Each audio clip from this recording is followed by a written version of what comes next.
vraiment un voyage intérieur, quoi. C'est vraiment un voyage qui permet de se connecter à son être profond, quoi. Parce que déjà, l'Inde, c'est vraiment une destination à part, hein. Suivant les régions, il y a vraiment la tradition spirituelle qui est quand même encore très, très imprégnée et très vivante.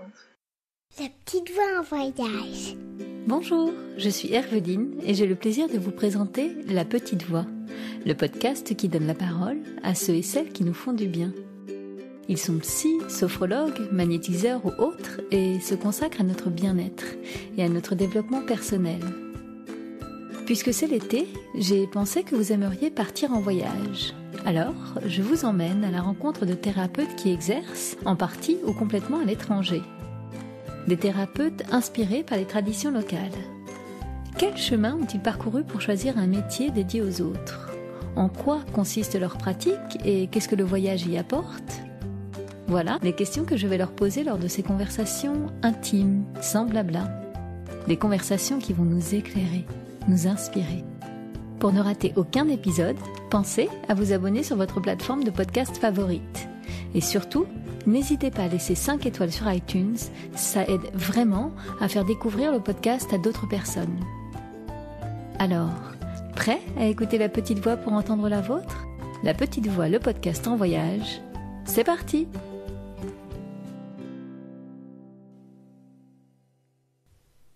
Pourquoi vous parler de voyage cet été dans La Petite Voix ? Parce qu'ils sont, à mon avis, un formidable outil de connaissance de soi.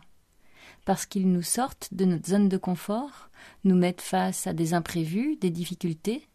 C'est d'ailleurs ces aléas qui font le sel de ces voyages. Une galère vécue sur les routes et c'est bientôt un excellent souvenir à raconter. Eh bien, vous savez quoi ? Animer un podcast, c'est un peu pareil. Les aléas, croyez-moi, ne manquent pas. Bref, tout cela pour vous prévenir que malheureusement, le son de l'entretien qui va suivre, enregistré à distance, n'est pas bon. Comme lorsqu'on voyage et que l'on hésite sur les options à prendre, eh bien, je me suis posé la question. Est-ce que je diffuse un épisode avec une mauvaise qualité de son ou est-ce que je nous prive de cet échange très éclairant ? Finalement, ce que raconte Corinne Fricker est trop intéressant pour ne pas être diffusé. Corinne est masseuse, thérapeute en Inde où elle vit depuis près de 15 ans. Ses maîtres spirituels qu'elle a côtoyés et côtoie encore ne sont autres que le Dalai Lama, Amma et Thich Nhat Hanh. Avouez qu'il aurait été dommage de ne pas partager ce parcours étonnant et cette philosophie de vie empreinte d'amour et de sagesse. Avec Corinne, nous allons parler du stylisme qui l'a emmenée d'abord en Thaïlande, du Gange qui est décidément un sacré fleuve, et des séjours qu'elle organise au pied de l'Himalaya dans une région appelée la Terre des Dieux. Bonjour Corinne et bienvenue dans La Petite Voix. Bonjour Herveline, merci de m'accueillir. Mais je vous en prie Corinne. Avant d'embarquer avec vous pour l'Inde, est-ce que vous pouvez commencer par vous présenter en quelques mots s'il vous plaît ? Alors, en fait, je m'appelle Corinne Fricker, donc je suis masseuse thérapeute. Je vis principalement en Inde, en Uttarakhand, dans le nord-est de l'Inde. Et là, je suis en vacances à Marseille parce que je suis originaire de Marseille. Super, donc on continue les voyages aujourd'hui dans La Petite Voix. Vous allez nous emmener aujourd'hui dans une destination qui est hautement spirituelle, en l'occurrence l'Inde. Mais avant de parler de vos activités là-bas, j'aimerais savoir quel chemin de vie vous y a emmené. Vous êtes donc française, originaire de Marseille, vous venez de le dire. Mais à quel moment et pourquoi avez-vous commencé à voyager ? Eh bien, initialement, c'est la filière du textile en fait qui m'a amenée d'abord en Thaïlande, parce qu'en fait, ma formation de base, c'est je suis styliste modéliste. Donc, j'ai créé diverses marques, quand j'étais en France, et puis j'ai décidé d'allier aussi le voyage à tout ça, et je me suis intéressée en fait au textile. Alors au départ, c'était thaïlandais, mais donc en fait, je suis allée un petit peu à la recherche de ces tissus tissés main, fabriqués à la main, et notamment au nord-est de la Thaïlande. Et en fait, j'allais chercher ces tissus pour en fait fabriquer des petites collections que après je revendais en France. Et donc j'ai travaillé pendant 10 ans avec un petit atelier de femmes thaïlandaises qui en fait produisaient mes collections. Et c'est pour ça que je restais 3-4 mois en Thaïlande. Je revenais, je vendais et je repartais. Voilà. Mais du coup, est-ce que c'est courant pour un styliste d'aller comme ça chercher des tissus loin à l'étranger et en Thaïlande? Enfin, pourquoi avez-vous eu cette idée? Eh bien justement parce qu'en fait j'avais vraiment envie de voyager, pas seulement de faire mon métier, parce que je voulais allier le voyage et parce qu'à l'époque en fait je m'intéressais aussi à la spiritualité. Et à l'époque j'étais avec mon petit ami qui en fait lui revendait mes collections, donc on était vraiment complémentaires. Et donc c'est lui qui m'a un peu initiée à la spiritualité parce qu'il lisait énormément de livres sur les maîtres orientaux. Et bon, on s'est dit la Thaïlande parce que voilà, le bouddhisme, le Theravada, voilà, on avait envie aussi de découvrir cet aspect-là de ce pays. Et voilà, donc c'était allié un petit peu le voyage, la découverte de traditions bouddhistes et aussi le textile. Et donc vous dites que vous viviez à cheval en fait entre la France et la Thaïlande?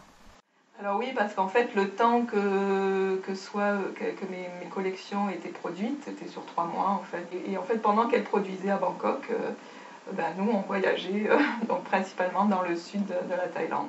Et donc c'est là où vous avez commencé à vous intéresser au massage thaï? Alors voilà, justement, parce qu'en fait, il y avait quand même une façon de vivre assez particulière, qui existe toujours. Quand on est en Thaïlande, c'est un pays qui est assez attachant parce que les gens sont très doux, c'est très doux. Et du coup, on était dans le sud de la Thaïlande, à Koh Samui. C'est une île, ouais, et c'est très agréable parce qu'à l'époque, je vous parle il y a 20 ans de ça, il y avait très peu de construction hôtelière donc sur les plages. Et du coup, en fait, c'était un petit peu tout cet art de vivre là où c'était nonchalant, les gens très accueillants. Et puis bon, après moi je me suis donc intéressée au massage thaïlandais, donc on a suivi une formation. En fait, en vous écoutant, je me demande ce qui vous a donné envie de passer, du rôle de celle qui apprécie de recevoir des massages à celle qui va en donner. Alors en fait, c'est lié aussi, alors simultanément, je dirais, à la rencontre avec le Dalai Lama en France. Donc pendant que j'étais en France, au même moment, en fait, j'ai assisté aux premiers enseignements de Sa Sainteté le Dalai Lama, et c'était en Savoie en 97. Et suite à ça, en fait, ça a été une révélation vraiment parce qu'en fait c'était une ouverture sur en fait tout ce que j'avais lu jusqu'à présent. Je l'entendais par un être de compassion. Enfin, moi, je suis très touchée par ce personnage du Dalai Lama. Au niveau du cœur, si vous voulez, il y a des choses qui se passent qui font qu'on se dit waouh, quoi, c'est la compassion manifestée. En fait, j'imagine que dans chacune de ces cellules, il n'y a que de la compassion.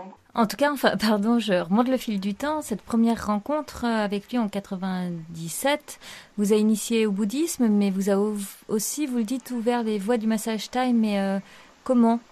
Alors en fait, parce que suite à ces enseignements, j'ai fait une retraite vipassana.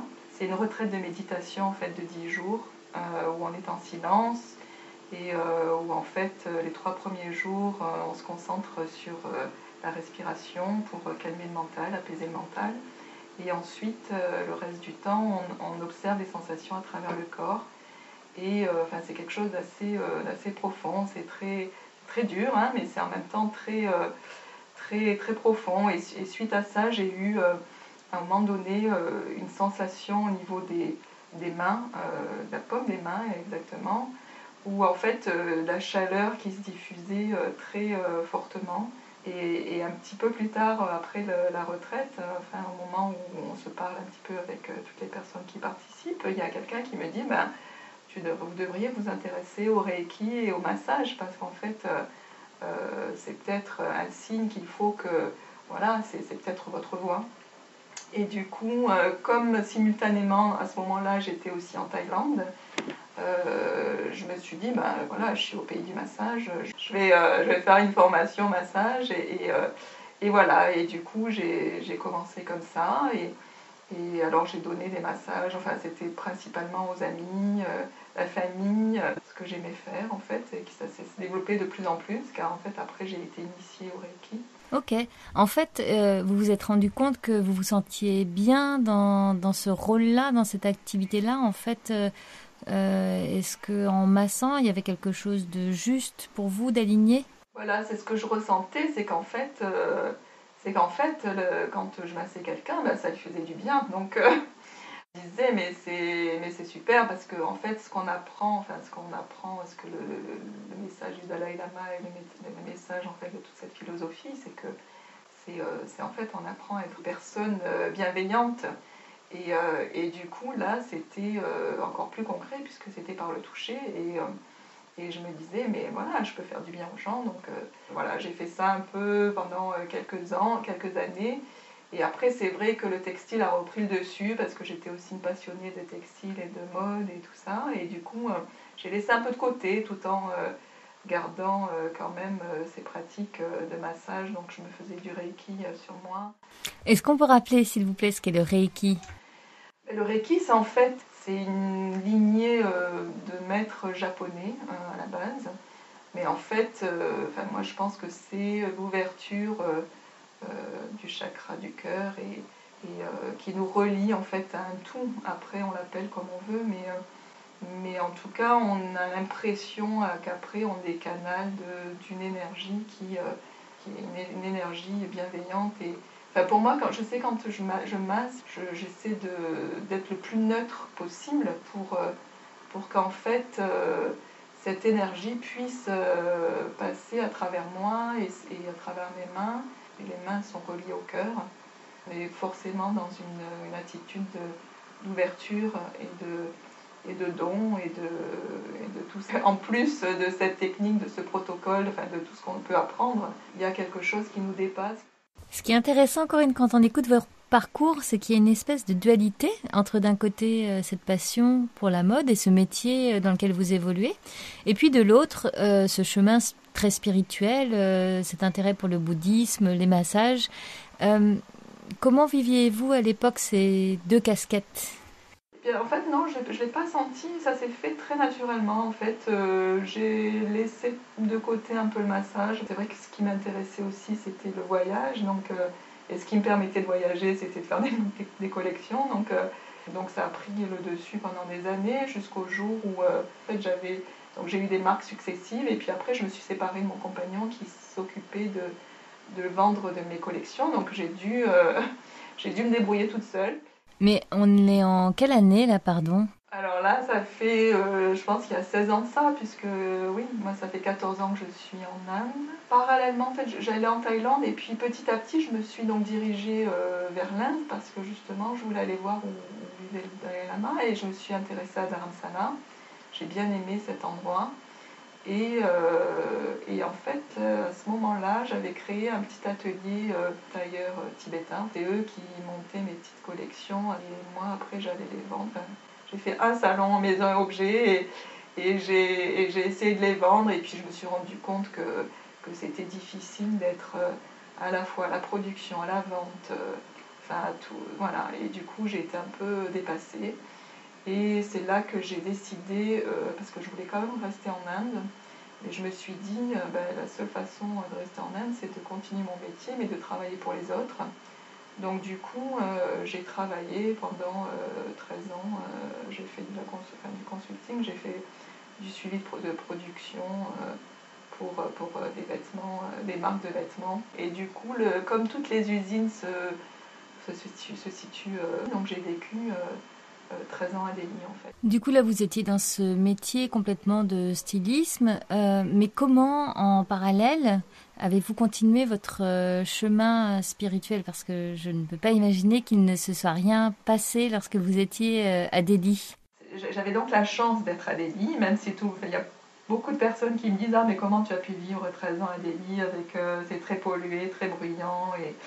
Mais en fait, j'ai trouvé l'équilibre grâce, je dirais, à la spiritualité, grâce au bouddhisme, grâce encore au Dalai Lama, parce qu'en fait, à Delhi, on a la chance d'avoir le Tibet House, qui est en fait le centre culturel du Dalai Lama, et où sont organisés des enseignements d'un geshe. En fait, c'est un maître bouddhiste tibétain qui en fait donne des enseignements bouddhistes donc dans ce centre culturel, et qui ont lieu en fait chaque semaine, tous les dimanches et tous les vendredis.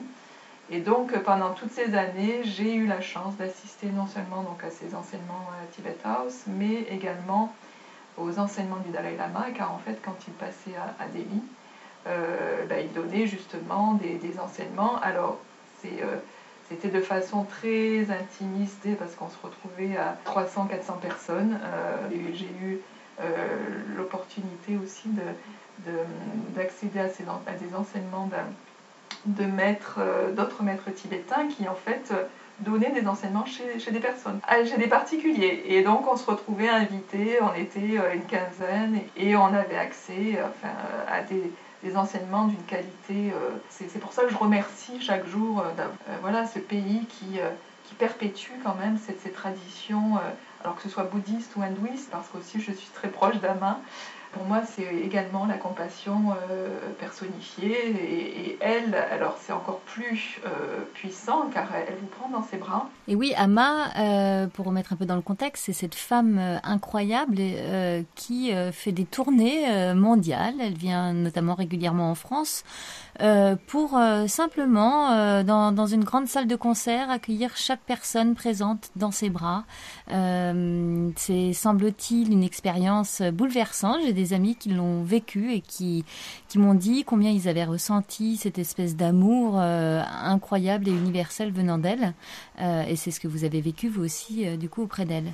Alors effectivement, c'est assez bouleversant. Moi, en fait, Ama, je l'ai rencontrée en 97, en même temps que le Dalai Lama. Ce qui est fou, c'est que je me suis dirigée plutôt vers le bouddhisme tibétain, et en fait, ça fait seulement depuis que je suis en Inde, donc depuis 14 ans, que je suis un peu plus de près Ama, car en fait, elle a un ashram à Delhi où il y a en fait tous les disciples de ce maître spirituel qui vivent là, et qui en fait pratiquent la méditation, le yoga, et en fait où on apprend, où il y a une énergie de compassion qui est très forte, de par la présence du maître, mais aussi par l'activité de chaque disciple, car en fait Ama, elle nous apprend à être au service des autres.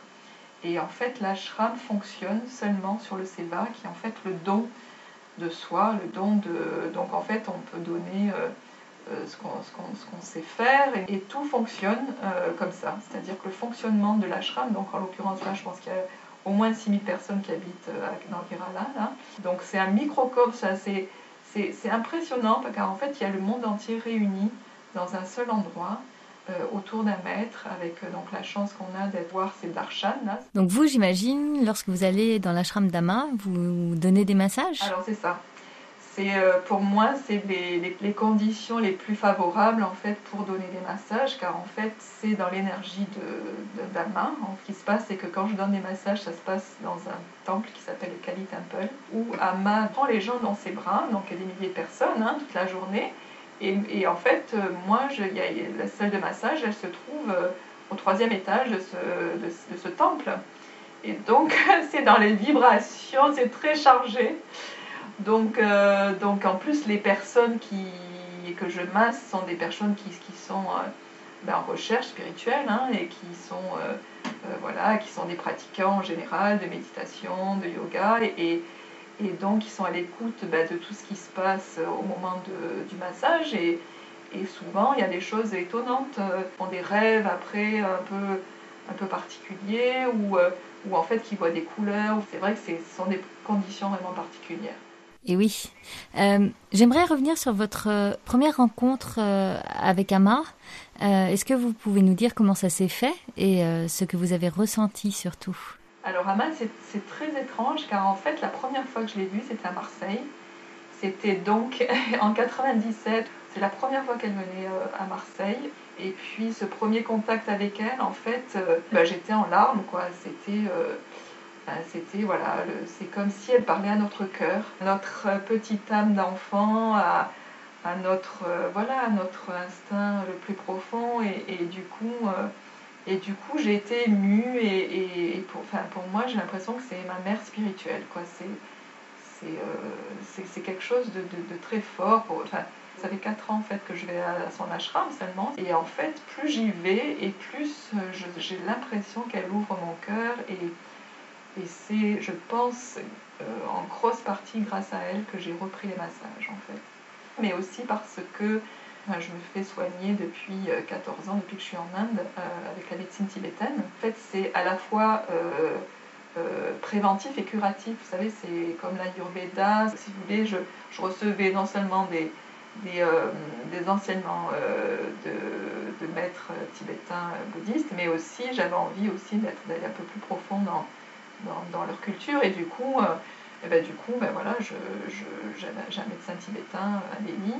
Et en fait, je recevais également des massages tibétains. Donc c'est comme ça que j'ai découvert les massages Kundye tibétains, que j'ai décidé aussi justement de faire une formation au Népal il y a 4 ans de ça pour me remettre un petit peu dans cette énergie de don, du toucher. Et puis je pense que c'est beaucoup grâce à Amma parce qu'en fait comme je vous disais, elle m'ouvre le cœur, elle ouvre le cœur en fait, hein, cette dame quoi. C'est quand même quelque chose d'impressionnant. C'est d'essayer de mettre de côté un petit peu tout le mental et de se tourner vers les autres et d'arrêter de s'écouter et d'être plus ouvert aux autres et il y a cette dimension un peu de guérison qu'on a tous. Hein. Et du coup, ce sont ces rencontres avec elle qui ont vraiment été, déterminantes et qui vous ont remis dans le massage ?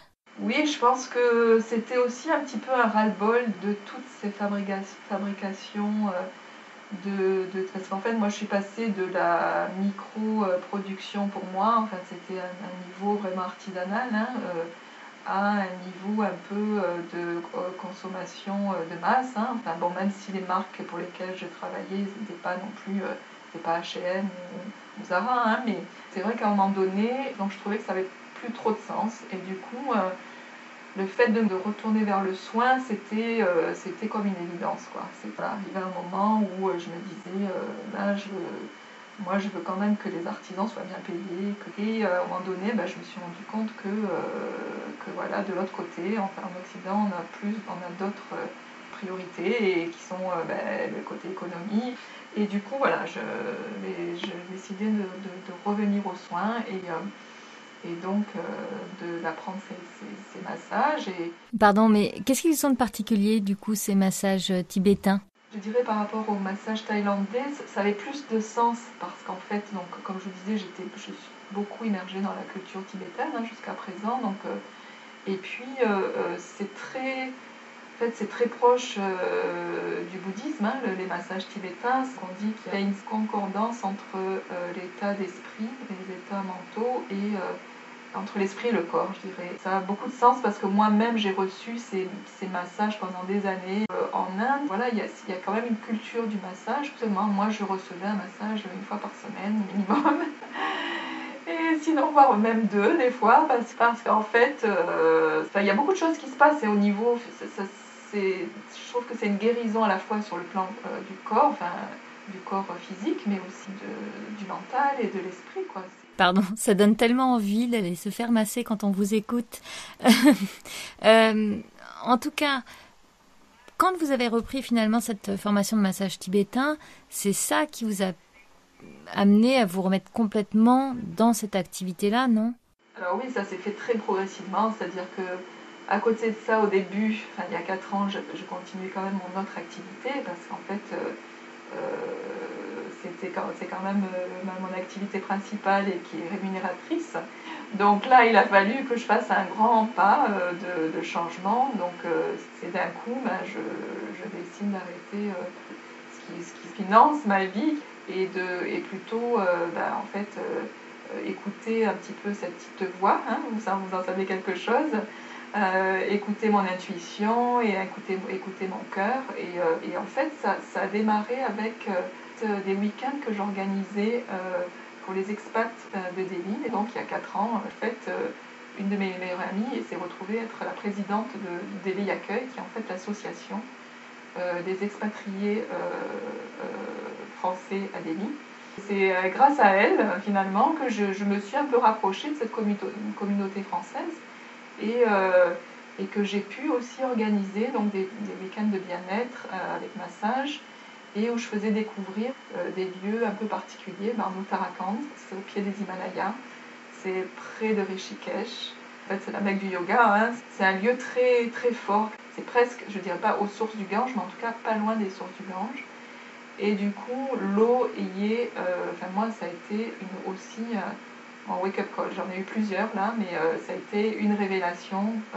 Je me suis retrouvée à mettre les pieds dedans lors d'une cérémonie qui s'appelle l'Arti, qui a lieu tous les soirs à 6h à Rishikesh. Et là, j'ai dit, mais c'est quoi ce truc quoi quand on est un peu sensible aux énergies, j'ai eu un truc comme si tout était très vibrant et c'est ce qui m'a décidé aussi à aller m'y installer, à m'installer dans cette région. Cette région que j'essaie de faire découvrir où il y a énormément d'ashrams, donc en fait donc on l'appelle la terre des dieux. Hein.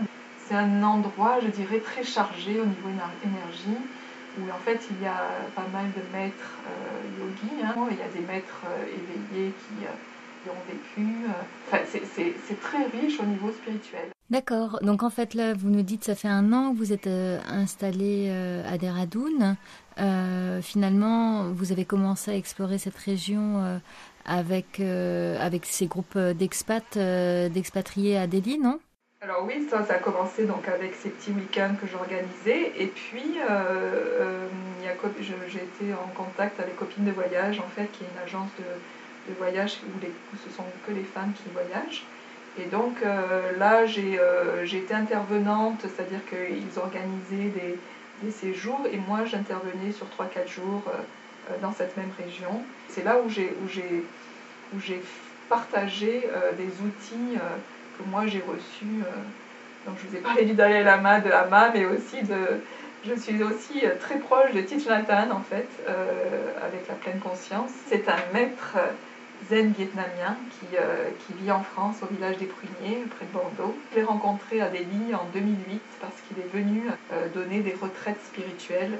Il nous donne des outils en fait de pleine conscience. Lui, c'est vraiment le grand-père de la mindfulness, de la pleine conscience, où en fait tout est pratique, tout est matière à méditation. Ne serait-ce que quand on marche, quand on mange, quand on fait la vaisselle, voilà, c'est d'être pleinement dans l'instant. Et donc pendant ces petits séjours, j'ai partagé un petit peu ce que moi j'ai reçu de Thich Nhat Hanh. Est-ce que vous pouvez me donner, je sais pas, le planning type d'une journée lorsqu'on fait un séjour avec vous? Alors une journée type, alors je dirais que le matin on essaie de se lever tôt.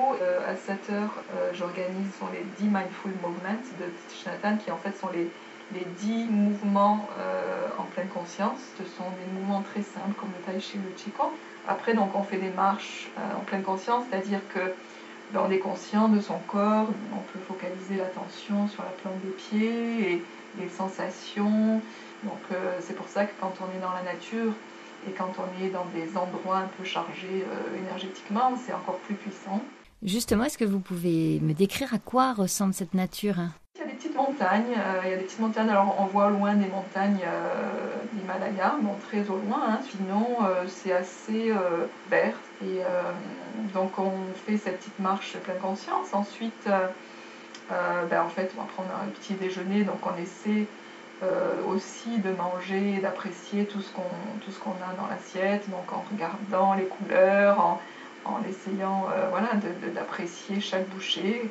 C'est une nourriture végétarienne et elle est d'autant plus savoureuse que on la mange comme ça et on apprécie, on remercie et donc il y a tout un petit rituel de remerciement, d'ému, de gratitude.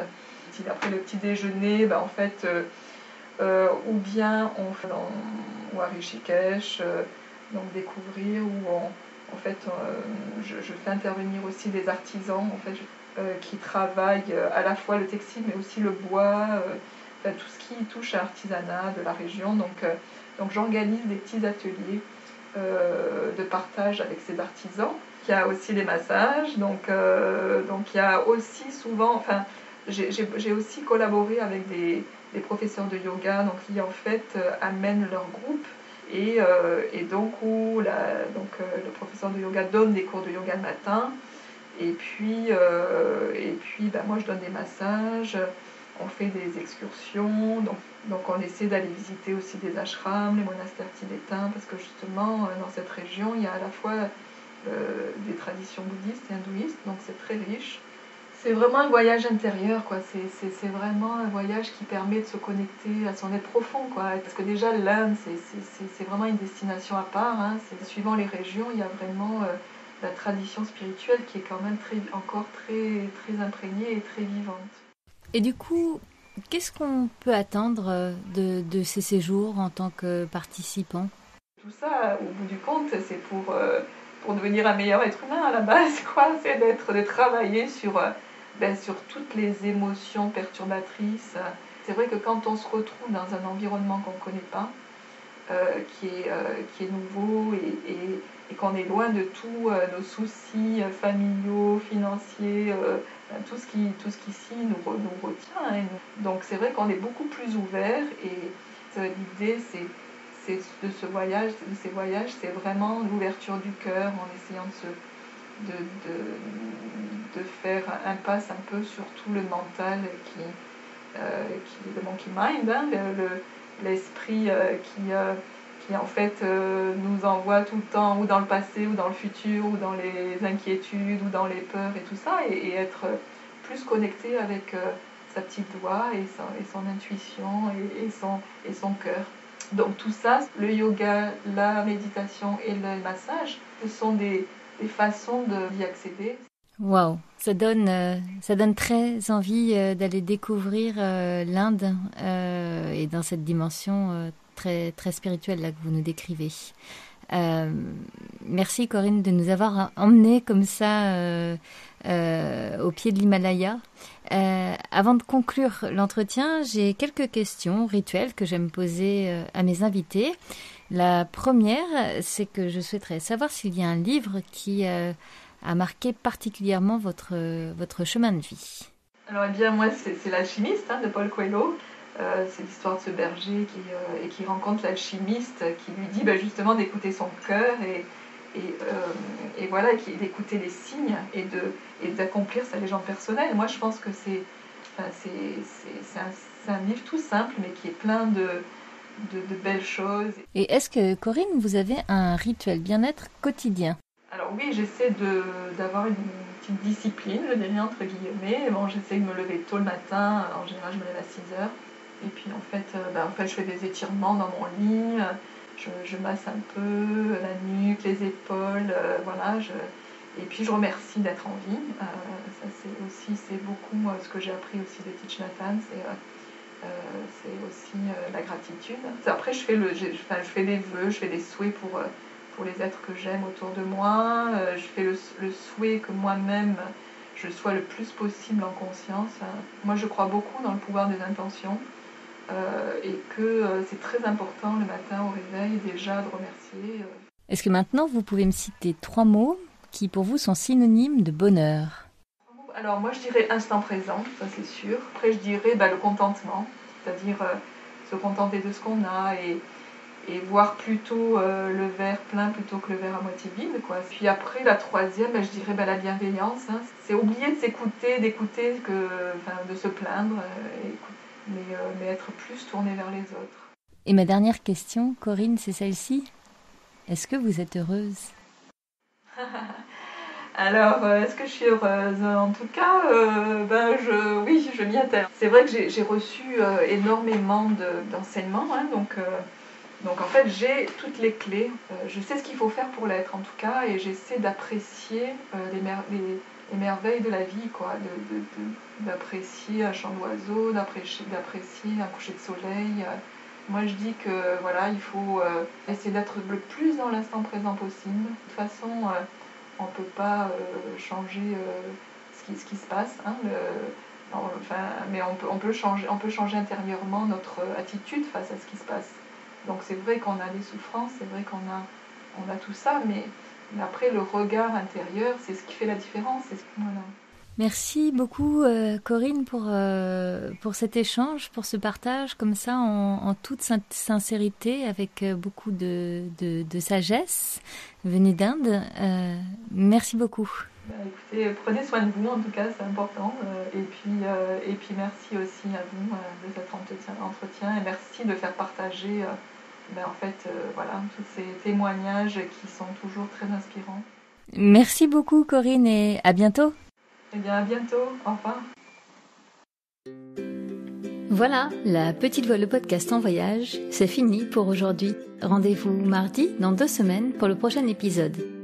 Si celui-ci vous a plu, s'il vous a inspiré, alors abonnez-vous sur votre plateforme de podcast favorite. Et surtout, n'hésitez pas à laisser 5 étoiles sur iTunes, ça aide vraiment à faire découvrir ce podcast à d'autres personnes. Je vous invite aussi à me suivre sur Facebook et sur Instagram. C'est là que je vous raconte les coulisses de ma rencontre du jour et que vous trouverez toutes les références de l'épisode. Une dernière chose qui me tient vraiment à cœur, je serais ravie d'échanger avec vous sur vos impressions, de recevoir vos questions et vos suggestions sur les invités que vous aimeriez entendre. Alors surtout, n'hésitez pas à m'écrire. Merci beaucoup et à bientôt sur La Petite Voix.